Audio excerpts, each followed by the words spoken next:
They're protesting. These journalists go, Natasha Montreal on Twitter and Alexa Lavoie. They're getting verbally harassed. They, in fact, routinely get assaulted. Not punched in the face, but like spray stuffed on them, which is assault, because you don't know if it's acid or paint. Yeah. The cops do nothing. But at one point, the cops decide to remove the journalists because, you know, they can't have journalists. They're the only ones with the audacity to go. CBC News, not to be seen. Of course Nobody not. wants to document negatively on the pro-Palestinian protests. And the cops say, no, you guys are going to leave. You guys are instigating by your presence. The cop who's touching a woman in a very biblical, familiar manner. Both hands are on her hips. She's not under arrest at this point. She's not being detained at this point. My reflex is to back the blue, but not all the time. You got some disgusting coward of an officer who, instead of making sure the protesters don't harass the journalist, decides to displace the journalist by putting his hands on her hips.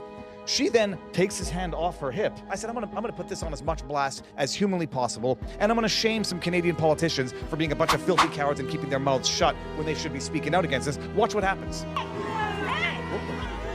No, you won't believe it. She's a freaking chick, bro. Wow. And what is this? This is in response to her covering. This is her. Listen to them cheer. The crowd is cheering.